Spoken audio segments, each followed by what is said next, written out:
Hello, and welcome to Weed and Grub.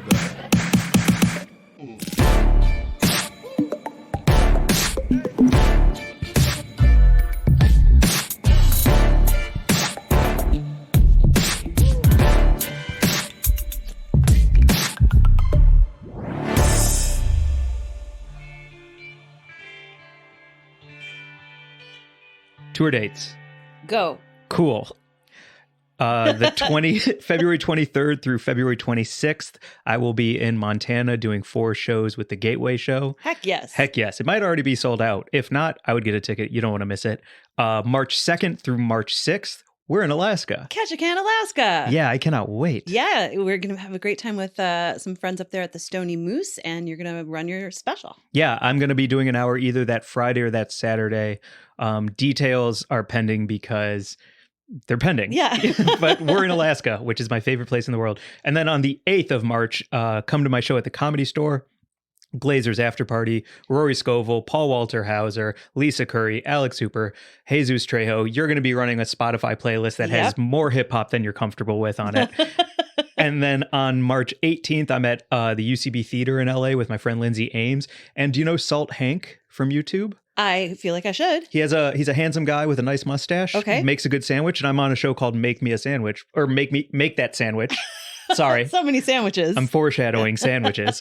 But that's on March 18th at the UCB. And then March 24th, I'm doing a celebrity charity event with a bunch of celebrity chefs from Food Network and beyond. Michael Simon, Brooke, Chef Antonio, John and Vinny, Whoop Whoop, Whoa. Voltaggio. And all proceeds from that are going to eradicating food deserts. That's very exciting. So if you're in LA March 24th, please come to that. And if you're not, please go to rake.org and donate. Because I've lived in one, man. I've lived in food deserts. It is monstrous and inescapable feeling because you're too tired and too unhealthy to do anything to change your life.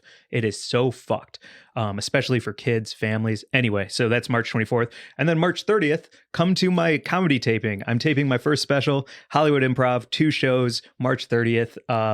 I know what the show title is going to be. Producer Mark is also the director. I'm so excited. And Mary Jane will be running a Spotify playlist. I'll be up on a ladder putting up the marquee sign and running the Spotify playlist. So those are all the dates. You can go to Weed and Grub on Instagram, go to @Mike and Mary Jane on TikTok, go to our YouTube @Weed and Grub, or go to our personals, Glazer Boohoo and @This is Mary Jane _, and I have a new one that I'm going to talk about as well. Yes. So before we get to that, what up, Mary Jane? How's it going, Mike? Great. Welcome to Weed and Grub, everyone. This is a podcast about comedy, cannabis, culture, cooking, calling shit out, and I was going to say club sandwiches. Heck yeah. All kinds of sandwiches. All the sandwiches. Yeah. That you are making for yourself. I am making sandwiches. I started a new project. Thank you. I was sort of mulling this thing over for a long time in response to an article that I wrote last year about sexism, where the comments on that article that I wrote for High Times were like, sexism is a myth. Shut up and make me a sandwich, from all of these like chodes who came out of the woodwork. And it was just so mind boggling to me, and it inspired this whole project that I've had kind of rolling around in my head for a while, where I was like, I want to make a whole show as a response. And wasn't really sure how to attack it because I haven't made a piece of theater in a really long time. And I was just sort of, trying to figure it out. And then our friend Lauren was like, you should just start it as a TikTok and just, do little pieces and work it out like that and use it as a laboratory to sort of develop this whole series. And I did. And you can follow it at It's the Mayo for Me on TikTok and Instagram. I'm making a sandwich every single day. And I'm talking about feminism and sexism and misogyny and all the myths surrounding all of these things. And I'm having a great time, and people are engaging with it. And it's a good time. It's already on a roll. Kaiser roll. Yeah, just not ciabatta, right? No. I think, when you have an idea that is fully fucking formed in your head, you just know it's meant to be. And that's how this feels. Like, I know how to say what it is in one sentence. I know each sandwich that I'm making, the idea is so clear to me, and I can just do it in the length that it takes me to make a sandwich. And so I made a sandwich about how Natalie Portman, when she was accepting her Oscar, thanked her husband for giving her the greatest role of her life, which was motherhood, which I had a problem with. So I made a sandwich about that. Can I stop you right there? Yeah. The comments on that one were fascinating because a Yeah. lot of mothers chimed in Yes. with a lot of different opinions, all of which you validated and heard.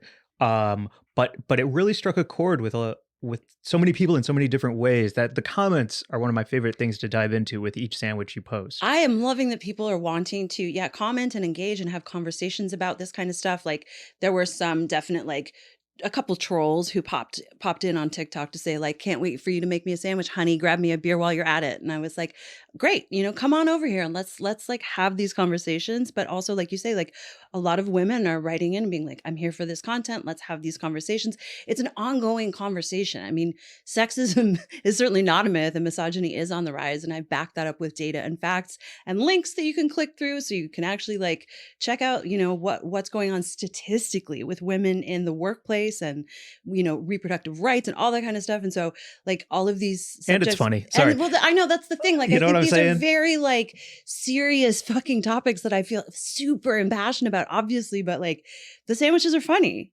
Yeah. And I love that. So thank you. Yeah. The Natalie Portman one in particular, some mothers said, I have self-identified as a mom for so long as my identity that now that my kids have left, and I'm going to get the comment wrong, but it was essentially like, now that the kids have left, I'm finding myself again. And other people are like, it was so important for me to have boundaries, have my own time as a mother because it is not. And all of that positioned with Natalie Portman winning an Oscar for Best Actress and saying, but that ain't as much fun as getting dumped in and having a kid is like a wild experience. Role. And the idea that actually has to make her a whole human, like that's the thing that finally completed her as a person.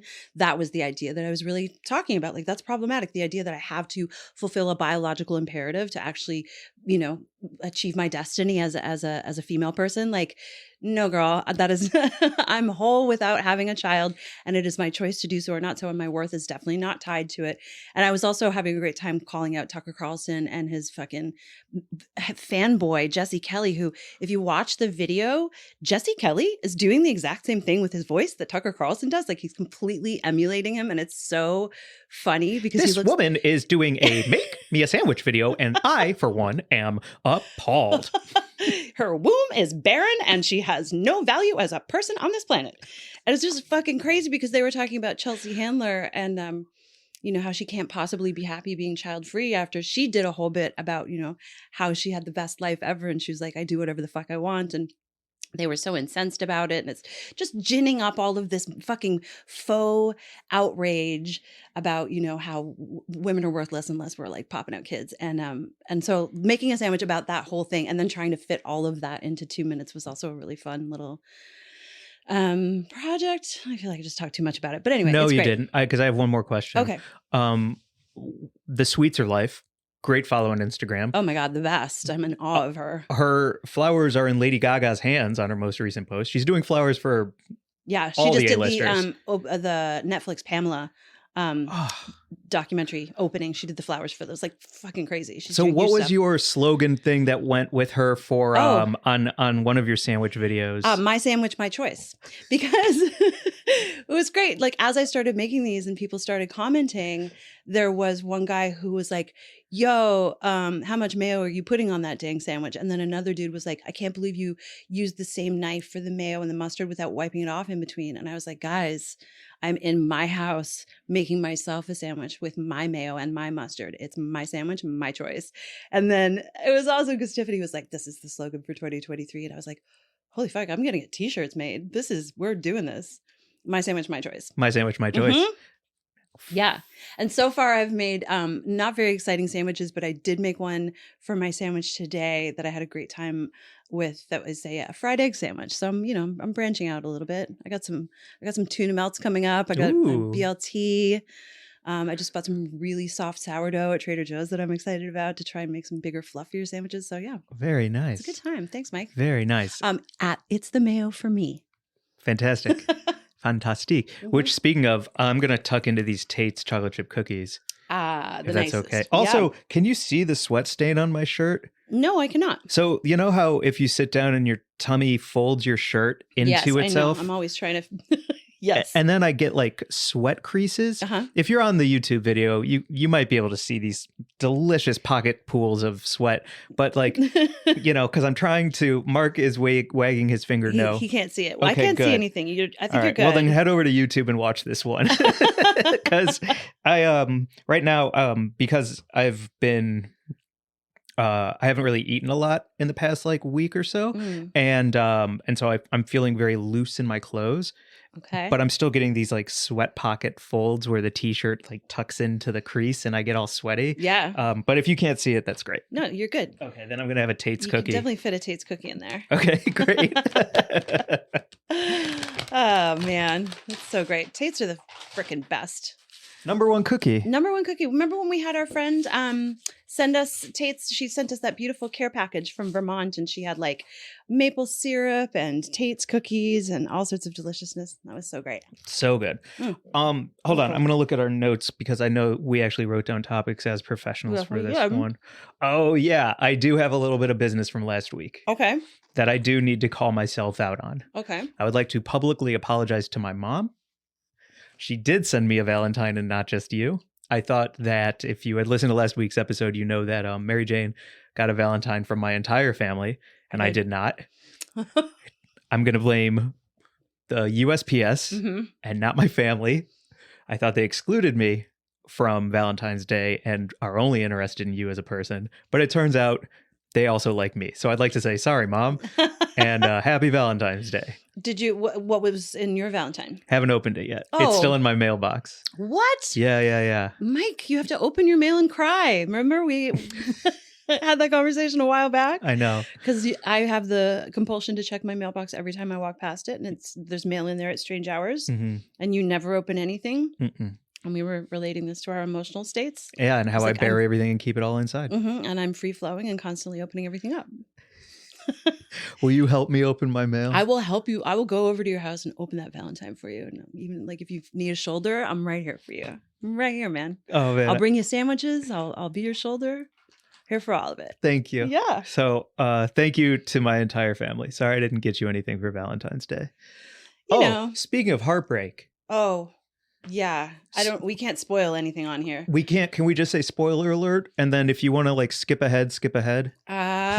Please. Okay. The Last of Us. Listen, if you like The Last of Us and you're watching The Last of Us, I guess, the episode that aired last night was what you want to talk about and spoil. Is nothing sacred? What do you mean? Is nothing sacred? Beloved characters. Yes. Predictable storylines. That's as much as we need to say. Like, let's not say who or what. Is nothing sacred anymore. Well, I did hop on the Reddits and the Twitters afterwards to just see what everyone was saying. And almost everyone who plays the game was like, yo, if you play the game, you would fucking know what's going to happen. I'm not 12. I don't know. I haven't played a video game. There are plenty of grown people who play video games. Name one. No, you're right. Bingo. I don't have gamer friends. Producer Mark plays video games. I don't know. Evidently, if you played The Last of Us, you would have known that this huge thing was coming. And then also, I did read that it doesn't necessarily look like it's over in the way that we think it might be. Okay, good. There's a lot of chewing going on over there. I'm sorry. I love it, Tates. I don't. The reason I like heist movies is because I know the entire thing is duplicitous, twists and turns. Everyone is out for themselves. Nothing is what you think. And then there's a big twist at the end. When I'm watching a show like The Last of Us, where it's essentially what I think of as like a zombie TV show, and there's not many zombies, but there's more twists and turns than I'm comfortable with. I'm uncomfortable with the comfort. Like with a heist movie, I know I'm going to get twists and turns. It's a drama instead of a thriller, right? Like, and that's maybe not what we expected from some problem. Like post-apocalyptic fucking dystopian zombie content. We're actually getting some like beautiful human drama, and it's so fucking poignant and compelling and painful. I've Heartbreaking. cried several times watching that show. Yeah, every other episode. Every other episode is like, hey, we gave you one and now here's one for us. Well, I mean, they really because at the end of the second episode, we've got Tess. Yep. Obviously, the third episode, Frank and Bill's truly laid me flat. Yes. And then This episode. the fifth episode, we had the brothers, Sam and Henry. Oh my God. So every episode, there's something huge happening with someone that you've become very attached to. It's good TV. I hope everyone is watching. I was just talking with our friend Natalie, and she was saying, I was so surprised because she's definitely not a person who would watch kind of zombie stuff, but she's enjoying it. She's loving it because it's so fucking good. It's good human drama. That's why. Drama. That's what I don't like. That's why I like horror movies. Yeah, you don't like your feelings. Yeah, I don't like feelings. I like when everything is external, action packed. Yep. Yeah.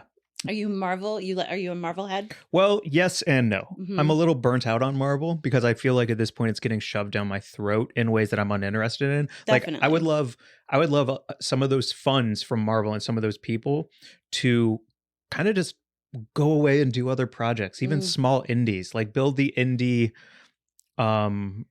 production community back up in ways. Like instead of being in New Zealand for 3 years doing green screen zip arounds, I would love to see Paul run something small that boosts up new talent, because it feels like Marvel is swallowing everything whole. It's horrible. It's like the Trapper Keeper in South Park. Yeah, that was a great episode. Thank you for the rec. That was fun. Yeah. That was fun to watch that with you.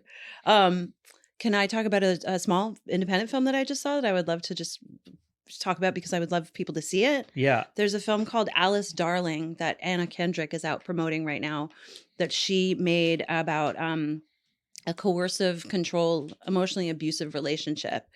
And it is an incredibly accurate portrayal of what it is like to be involved in a relationship like that. And as someone who was involved in a relationship like that, it was incredibly validating and affirming and helpful to see that portrayal. Because I think one of the things that happens with that kind of relationship is that it's very hard to, because it's not necessarily physically abusive. So you don't have the sort of like the bruises or the obvious identifiers of the fact that you're being hurt by someone. And so people really don't understand it. But, when you actually see it portrayed in the way where you really do understand the psychological torment of that kind of relationship, it was just really, really well done, really beautifully handled, very satisfying just as a movie. It's a good story and the acting is fantastic. And I was just like, fuck yes. Indie film, Alice Darling. I rented it on YouTube. Great job, Anna Kendrick, and all the cast. It's wonderful. Is it told from her perspective? It's her story. It's her story. Mm-hmm.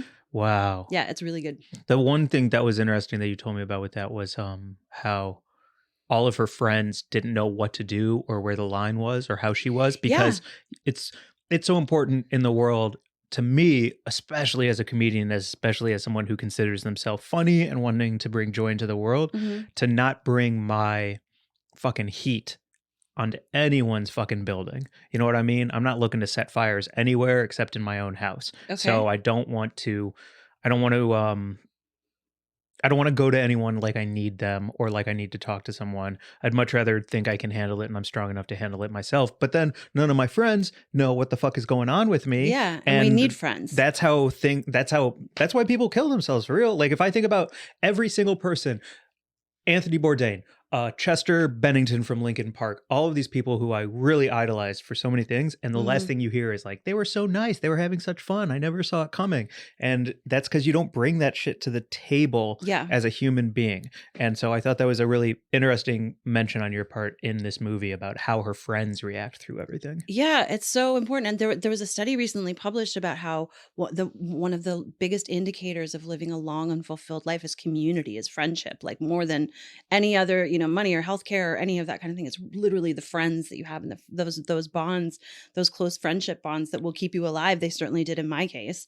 And I just remember being in that relationship and doing literally everything I could to hide how bad it was from everyone I knew and loved, including my sister, all of my best friends. And, I had a friend who did reach out to me and she was like, I know you're in a bad place with this. And I'm really concerned that it's going to get much worse. And I just recently reread my emailed back to her and I was like, you don't get it. And it's okay. And I was just still high, even though I knew that I was in danger. And so seeing it in a film that just handles it really well is, like I think I've already said, it's just very affirming. And like, I can sort of point to it and be like, that's a document of what it actually does look like. It's really fucking crazy. Wow. Because at one point she's talking to her friends about it and she says, well, he doesn't hurt me, meaning he doesn't hit me, which was also my case. But her friend looks right back at her and she's like, he doesn't hurt you. And she's just incredulous because she's like, of course he's hurting you. He's hurting you terribly. And there's a great scene in which one of Anna Kendrick's, her name is Alice, the character Alice, one of her friends makes her a sandwich and brings it to her. And she says, hey, I made you a sandwich. And she's like, oh, thanks. That was nice. And she was like, well, I figured you might be hungry. And I was like, making a sandwich is an act of love. When you're not being told to make a sandwich as a, like, submit to me, you fucking bitch, but you actually are like making a sandwich because you're choosing to. That's some powerful love there. It really is. Yeah. You're holding this weed like you're going to do something with it. I want to smoke this weed so bad. Do we need to take a break so we can roll up? No. I have this is from Hawaii. I'm going through all the generosity that Hawaii gave me. Oh, wow. And so I'm just kind of working through every gram that somehow is back in LA. Oh, we don't know how that happened. I don't know how that happened. We're in the time-space continuum. It's all, there was a portal that opened up. Yeah, I gave it all to Ant-Man. And Ant-Man he took it in the quantum realm. Traveled. Man, talk about a stinker. That movie is getting dunked on. Is it really? I just heard a very funny segment on one of the movie podcasts or radio shows I listen to where they were like, "Oh my god, this is just embarrassing at this point." And I was like, "Wow, good. Smell this." Terrible. Okay. Yeah, I love the idea of Ant-Man being a smuggler. Nice and piney. Yeah. Right. Yeah. Are you going to pop it in your little... Oh, I love that glass piece. A little chillum? Handy dandy chillum. Yeah. Great. So I'm going to smoke this. I don't know how much time we have, but is this like... It feels like news time, kind of. Oh, yeah. It could be news time. Do we want to do a quick little like shout out to Xylodent while I get high and I'm going to have Cottonmouth? Check out Xylodent, y'all. They are a vegan, kosher, all natural, wonderful antidote to cottonmouth or, just dry mouth for any reason. Maybe you're like getting ready to do a presentation and you got nervous and you need to activate those salary glands. Those salary glands. Salivary glands. And great for when you get cottonmouth, which I certainly do all the time. There's a very funny video that we made a long time ago where I have such bad cottonmouth and I drink like 18 glasses of water. Oh, that's right. We were making a berry cobbler infused. I have cottonmouth now. Infused berry cobbler, and you got so high. And I have T-Rex arms. Like I just don't know what to do with my arms, so I just hold them up like this. And because we're doing jump cut editing for YouTube, the continuity of the water behind you keeps changing in its levels because you could not get enough water. Oh my God. I think I drank like 18 pints of water. Thank you to Michael Walker for your patience with us that day when I got myself way too baked on my own baking. Yeah. And so if you don't want to have T-Rex arms, get some Xylodent. Go to xylodent.co. It definitely would have helped me out that day. Xylodent.co. You can use our code WeedandGrub25 for 25% off. And go check them out. They've got a bunch of different flavors too. I got the winter mint, which is very refreshing. Our news story this week, I'm reading this on mjbizdaily.com. And it is that Curaleaf, the giant cannabis operator, it's a MSO, multi-state operator, Curaleaf Holdings said that it's going to shutter the majority of its operations in California, Colorado, and Oregon and reduce its payroll by 10% in the latest sign of the ongoing difficulties for the cannabis market as a whole. God damn it. I know. It's wild. I never want to hear about anyone losing their jobs in cannabis. It's fucking crazy. So they basically are going to save $60 million by doing this. The cutbacks are coming as a host of other cannabis companies have also cut hundreds of jobs in recent months, including Oregon-based Dutchie, California-based WM Technology with, I think is Weed Maps. They just had a bunch of layoffs. Sure, that makes sense. And there's a Colorado-based company called Akerna Corp that also had a bunch of layoffs. And basically all three of the states that Curaleaf is exiting is the whole West Coast, California, Colorado, and Oregon. They've all experienced falling wholesale prices because of excess cultivation capacity that outweighs demand. So that was what I was writing about when that big story about the crisis facing California cannabis companies, where basically like small farms were supposed to be able to have time to come online and ramp up production before the big licenses would allow big companies to grow. And then that didn't happen. They removed that cap.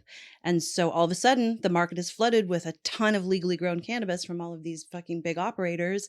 And so the prices just tank and nobody can make money. And it's just one of the reasons that these places are struggling. So and that surplus of weed can't cross state lines either. So it's just garbage piles. It's just like heaps. It's just heaps of flower just sitting there dying. Yeah, it costs more to harvest than it's worth. Yeah. There are small farmers who are, have lost everything, and now these big companies are also quote unquote suffering.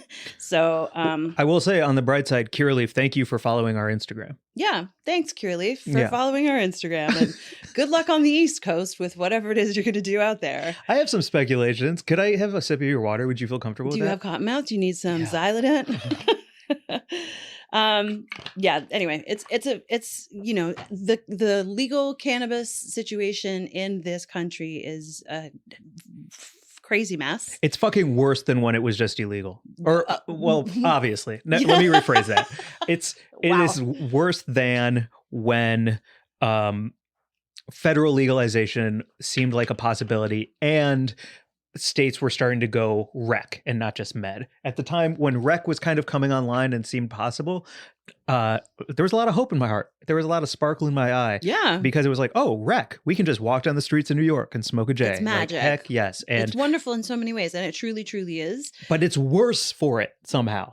It's somehow worse. Well, because the government got involved. I mean, what have they ever fixed, right? I'm sorry, but they didn't get involved enough, because there's been a lot of talk and all they keep doing is punting it around and not getting anything done. Schumer, Biden, Pelosi, Kamala, y'all made promises. You haven't kept one of them. And I'm not saying vote Republican. I'm not saying vote for Santos or whoever's going to be in there, but I am saying, isn't George Santos going to be? Oh, no, he's the liar.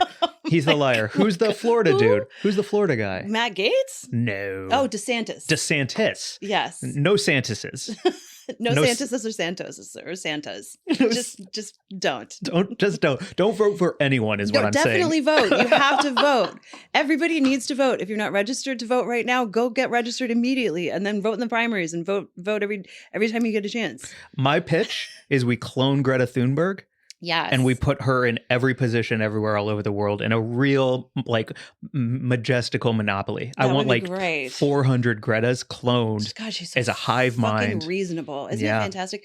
She's such a great example of, all of these like screaming man babies like Tucker fucking Carlson, who is just so histrionic and over the top. And then they're like, and women are too emotional to be in charge. And then you look at Greta Thunberg and she's just like the calmest, coolest, most collected, brilliant fucking speaker. It's great. It is great. Totally agree. Greta for everything. Greta for everything. And Katie Porter.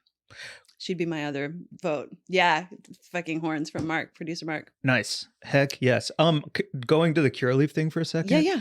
You were mentioning how a lot of these places that are doing layoffs are also technology based, which I think is a really interesting area, because technology everywhere else, you're making a ton of money. Like just in tech. I think tech is also booming. In crisis right now. No. Oh, really? Yeah, I think tech is fucked too. I think everything is just weirdly fucked. Like there's a lot of, what's the saying? Pigeons coming home to roost.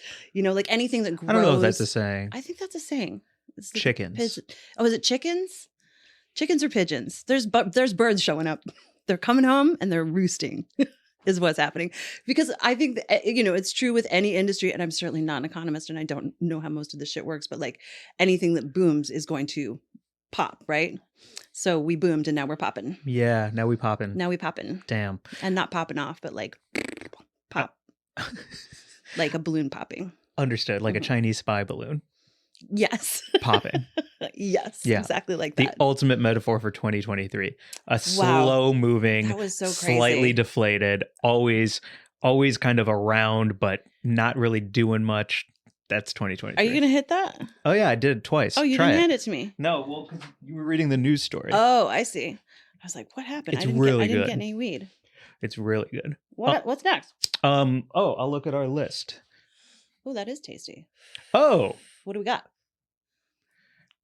I'm so glad that this episode is like focusing on your wins. Oh, Jesus. And wins in general. Uh-oh. What's happening? Mary Jane. Yes. What's up? Congratulations. You can finally talk about it. So I can tee you up if you like, or you can just take it away because it is so cool.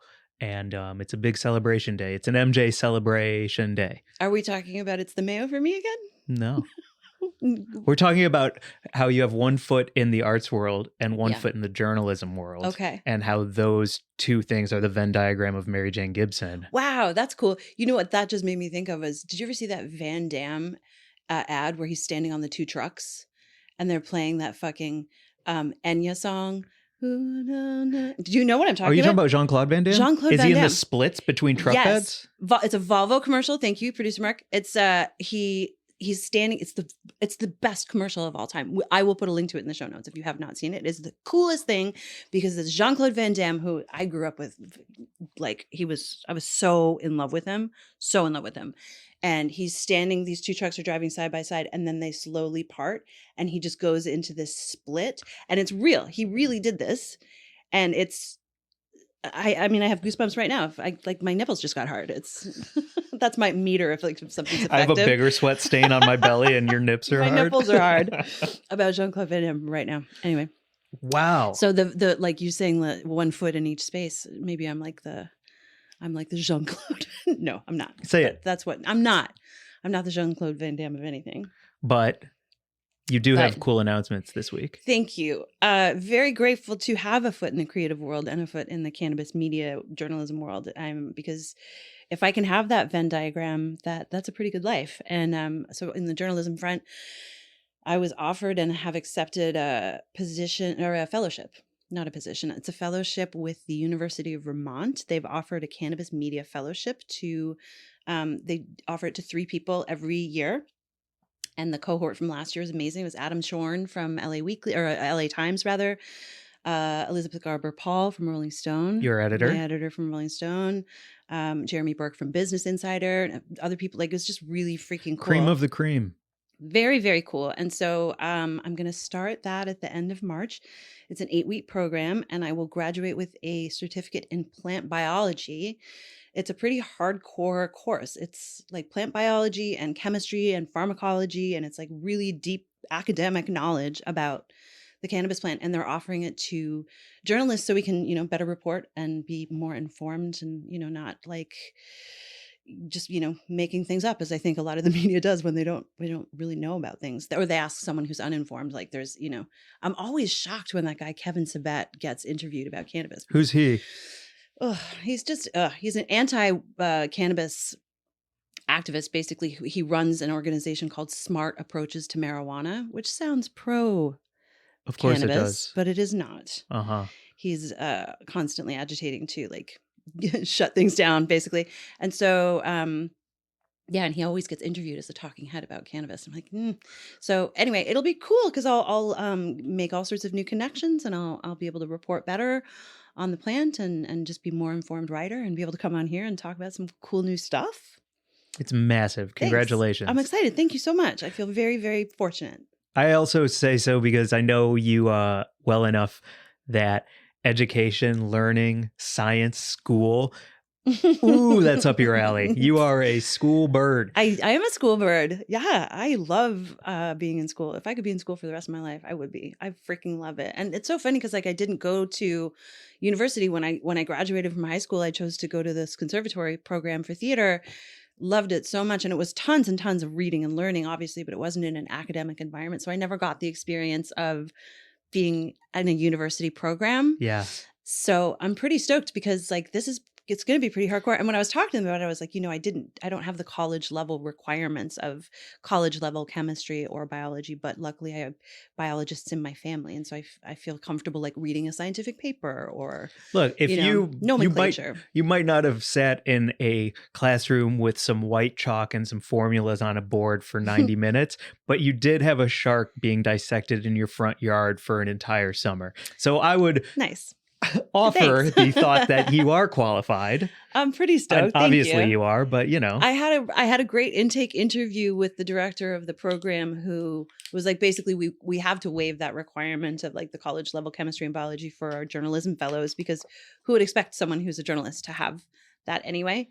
I was like, well, I really don't have it, but I'm excited to, kind of buff up my knowledge before starting the class too. Like I'm going to do some required reading and, YouTube video viewing to get myself ready. Can I make one pitch? Yeah. Are you open to one pitch? I'm open to all pitches. I think you should treat yourself to a brand new, awesome wardrobe that you love so that every Zoom class that you're on, you are like feeling so good and taking it so seriously. I say now is the occasion to treat yourself to things you normally wouldn't do. I love that. Thank you. That's so funny that you say that because I was just talking about doing that very thing. Really? Yeah. Yo, when you smoke weed together enough, things combined. Today, I went on a walk with Natalie and we were talking about, everything under the sun like we do. And I was like, I really need a wardrobe update because I've just like never came out of the pandemic with a look. Like I'm just still in like what's comfortable and clean. Let's put that on my body. So clean enough. Clean. Exactly. Yeah. So I think you're totally right. I'm going to do a little shopping and make I want a long trench. Oof. I want some wide pants, wide-legged, high-waisted, like cool pants. Heck yes. And those big red boots from Mischief. And those boots. That's exactly right. I'm going to look very professional and everyone's going to take me really seriously. Oh, yeah. No. Oh, the weed journalist? Oh, word? Yeah. We can spot her from a mile away. The weed journalist. That's so funny. I mean, I'm not going to be allowed to even say the word weed in this program. Isn't right. Yeah, because it's an academic program. And so part of the deal is because it's taught as part of a curriculum at this university, they take it very, very seriously. And so there's no sort of like anecdotal anything. It's all evidence-based and we're using scientific language and stuff. So I will have to rein myself in because at one point during the interview, I did crack a joke and nope, not so much with the academics. They don't love jokes. No? No. Not so much. So I'm going to dial that down and I am going to take it incredibly seriously. Awesome. That's very cool too, because the more we dive deep into cannabis legislation on here, the more I'm realizing how important it is to use specific language when talking to specific people about specific things. Yeah. And by doing so, you can actually have a deep, important discussion where you're fighting for things you believe in. But if you don't know that lingo, you're not actually welcome to the table. That is such a great point that I think you can't make too often. Like you really do have to show up speaking a certain way in order to be taken seriously. And I think that has historically been part of the problem with the cannabis community, right? Like that's why so much of the power has been taken away from a lot of the people who fought to like get to where we are today, is because some of them were showing up using language that doesn't go well when you're at a city council meeting. You can't talk about things being groovy or what, like, I don't even know. I don't want to make fun of anyone, but you're so right. Like, no, but when it can be weaponized against you it fucking in the sucks. Media, that's what the problem is, really. I remember it started so early when legislation started happening. I remember in 2014, I was working at High Times and there was this Colorado PR company that had just started up in like Colorado, had just legalized cannabis. And they were this new PR company that were repping brands. And they were so dismissive and contemptuous of the existing cannabis community. And they were like, really, we want to move away from these stoners and get out of our basements. And I remember like a chill went through me when I read that, because I was like, I bet that's just the harbinger to integrity, as his producer Mark, like, yeah, Integrity Farms, that fucking South Park was great. But like it's so unfortunate when, you hear that people like the article that I wrote about that company Genius, the Genius brand. The Russian billionaire who unrelated is now dead by murder. Suicide. A Moscow suicide. Yeah, Moscow suicide. But he, that whole company that was built to take advantage of the vertically integrated California cannabis situation, their whole ethos was that they wanted to veer away from the stoner community, which I think was, that's like that's a cornerstone of the brand that you're building, are the stoners. They're the people who use your what are you, fucking crazy? Yeah. And then there was like the security were like, you can't wear hats into the store because, so much of the, weed community, like they wear hats. We wear hats. We're low key. We don't like to be necessarily like looked at. I went to the post office the other day and I put my hood over my head because there was just too many cameras in the government office for me to like want to see my face. Yeah, pay in cash, keep your hood up, right? Let's go. That's been such a part of what. So it's so important to like, really recognize that sometimes you have to evolve your language, but not your positions, right? Like you can hold fast to your integrity. Your integrity. Yeah. Yeah. Hold on. I'm looking because we're professionals. Oh, we're so professional with this whole list of topics. It's great. I love it. I mean, we have a couple more things that we can go through if we want to talk either about, well, you pick because I'm going through all of them. You see where we're at. Oh yeah. I do see where, well, yeah, we went and saw some comedy the other night thanks to Urban Leaf. And it was really cool. Urban Leaf just opened up a new store on the Sunset Strip. It's fucking beautiful. It's a great shopping experience because the product is just out. So you can, it's not one of those sort of like behind the counter experiences. It's not a sterile clinic. Yeah, it's great. It's not a MedMen at the end of the day. It's, I loved it. It's right next to the Pink Dot. And it was, really fun. And we got this like beautiful assortment of delicious products to try. I've been really enjoying there was a pouch of weed, like loose tobacco, to roll up called Fuzzies. It was just great. It's been really fun. But yeah, and then they. Oh wait, I want to shout out Angela real quick. Oh yeah. So shout out to Angela, who's a big part of Urban Leaf because she also made that point system tips and tops. It's the same thing though. It is, except it's not because she educated me on what tops are. Mm-hmm. And I had never heard that term before. Tops for Urban Leaf is a point system. When you make purchases, you get points and then you like get a loyalty program? Yeah, a loyalty program. Mm-hmm. But she was also like, I called it tops because it's like your top tier as a part of Urban Leaf, but also because, well, you know what tops are. And at first I was like, well, I knew it was a baseball card. Not anymore. Also only 1p in this, 2p's in that. So no, what is tops? And she was like, the tops of the bud plant, like where the best buds are at the very top that makes that green canopy. And I'd never heard the word tops before to describe that green canopy that goes over. I'd never heard the biggest, fattest buds that are closest fattest, to the light, that get the most light. Yeah. So I'd never heard it called tops like that. And so I thought that was kind of cool too. And so shout out Angela for teaching me something new because she was like, I can't believe you didn't know that. And I was like, well, I definitely can.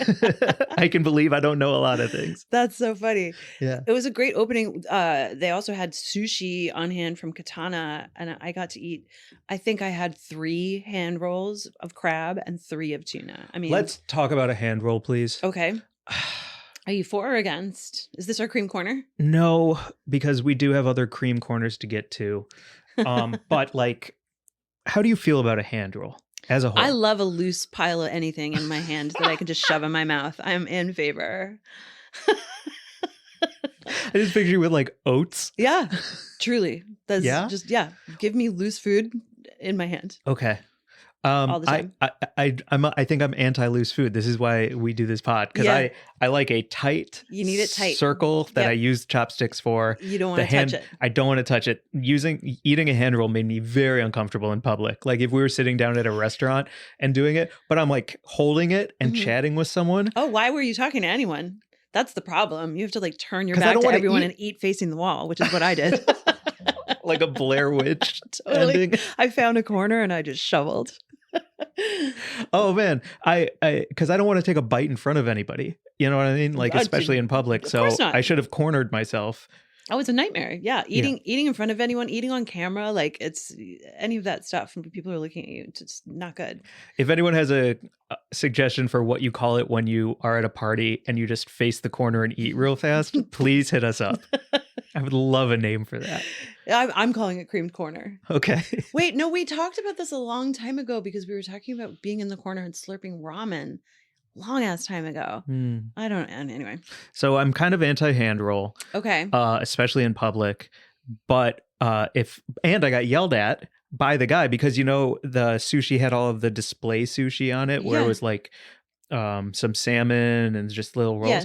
And I grabbed a napkin and grabbed some chopsticks and I started grabbing it. He goes, oh, no, that's display only. Okay. So carry on. What do you have to add to that? I want to hear the rest. And so I go, oh, okay. And he goes, but I can get you hand rolls. And I was like, I'll take one of each. Then I saw someone else come around, do the same thing, grab them. He missed it. And then they replaced those display only sushis with new ones, which tells me they were edible, they were available, but I got caught and that other guy didn't. That's what I was going to say, is that by the time we were leaving and like a lot of people had showed up, there were a bunch of stoners just crowded around that display of sushi, just eating it up. It looked like grizzly bears in a river. Yeah, you cannot put a bunch of food out at a weed event and then be like, don't touch that. That is a crazy concept. What are you talking about? What are you talking about? I'm going to eat it. It's food and this is a weed event. Yeah. There is no other option. If you put it out, it is up for grabs. Yes. Like never go camping with a bunch of stoners because they will grab like meat out of bear traps. Everyone will be in snares up in the trees by the end of it. It's going to be over. Yeah. You can't do a display only food situation. Ever. There should be no display. Food should be illegal. How about that? Yeah. Costco would never. Costco. Yeah. They are just there for you at Costco all the time. I went to Costco the other night. Had a great time. Yeah. I'm so excited we have Costco cards now. I am too. Yep. Gold members. Yep. Yeah. Keeping it tight. What else we got? We should probably wrap pretty soon. Oh, do we? Yeah. Can we do double cream corner? Oh, double cream corner. Okay, yeah. Or should we do buds of the week? We can do I can't either. see what It's it says. 48. We're at 48. Oh. Hot 48. Okay. Let's do buds of the week. Let's do buds. And we'll do our other cream for another time. Okay.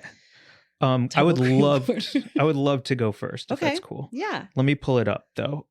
Because my bud of the week this week, as I pull it up, I will talk about it. I was walking down Fairfax. I'm not going to tell you where I live, but I live off of Fairfax. And I was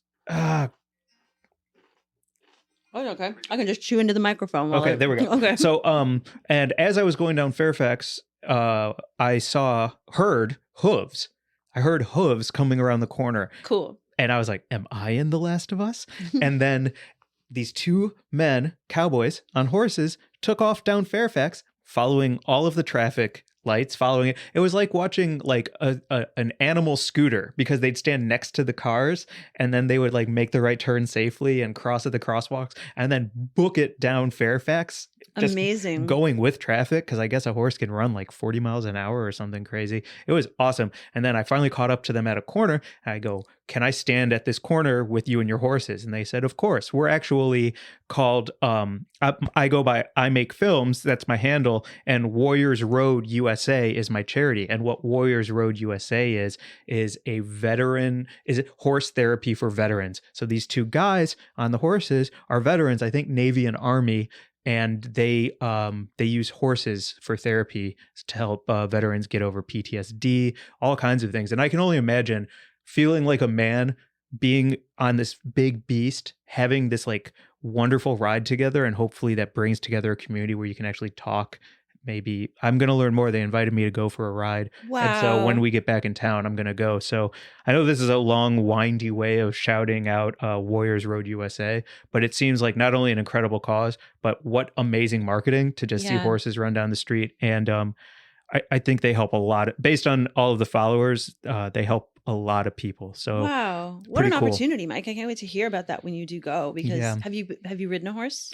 Only in like slow paced, take a look at this trail ride kind of stuff thing. Yeah, that's the only time I've done it. And my horse was always so short that I could almost like drag my feet on the ground. Like I don't think they looked at me and they were like, let's give him a real one. I always felt like I could have walked. Here's a pony. Yeah, exactly. Wow. Oh, there is one picture of me. My brother had a petting zoo party for his birthday one year, and I got to ride that horse up and down around the neighborhood. Is this pretty recently, or? I do have a picture. I mean, I'm a grown man. Yeah. Really? Yeah. Oh, full on? That's so funny. Yeah. So maybe I'll throw that in our carousel this week. Very cute. I would love to see that. When I have ridden horses, I haven't done a lot of it, but I've always really loved it. And I think you're right. It's like so powerful and therapeutic for, someone who's especially suffering from any kind of like PTSD or anxiety. I think that connection with that big, powerful living creature is probably incredibly cool. I'm really stoked to hear about your experience when you go. Thank you. Warriors Road USA. That's my butt of the week. My butt of the week is Elizabeth Garber-Paul, my editor at Rolling Stone. Liz has taught me more than any editor I've worked with. She's given me more opportunities to grow as a writer. And she is just like a fucking cool human. and is brilliant and a brilliant writer. And I would tell you to follow her, but I'm pretty sure her Instagram is private. So just check out her work. Go to Rolling Stone. Elizabeth Garber-Paul. She goes by Liz. She's fucking great. And she did this media fellowship last year. So I'm stoked to follow in her footsteps and keep on writing. Such a good butt of the week. This is a real celebration of good It's a things very this week. Positive vibes. And shout out Natalie for the Tates. Yeah, that was really nice of her. Thank she you. wrote some sweet during. Oh, I don't want to read all of it. It's very nice of you, Natalie. Never mind. But She thank sent you. over some cookies. Yeah. Some love cookies. Yeah. Is that it this week? I think so. All right. Again, follow us at Weed and Grub on Instagram, at Mike and Mary Jane on TikTok, at Weed and Grub on YouTube.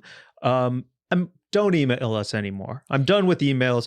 Please Only email follow us all the time. Only follow us on social media. That's it. Email us, DM us, send us ideas and pictures and thoughts and fun things. Leave a review. Yeah. Oh, please. It's so helpful. And we are growing. And it's really nice to get the word out to more buds about all of our cool friends and people that we have on the pod. Oh my God. What? Let's end with this. Okay. I totally forgot to button up tour dates then and now. Okay. And follow us at all of those places because we're doing a 420 show here in LA. God, that's right. On 420 at the Ice House in Pasadena. If you heard about Weed and Grub Live in San Francisco, where somebody got married, we did not see that coming. It was a magical time. A proposal, yep. We are doing another Weed and Grub Live at the Ice House on 420. Some amazing guests, some great prizes, and a whole lot of fun. It's going to be fantastic. And we'll have a link to tickets pretty soon. So keep an eye out. Yeah. I think that's it for this week. All right. Thank you for the sandwich, Mary Jane. Thanks for everything, Mike. Bye, everyone. Bye.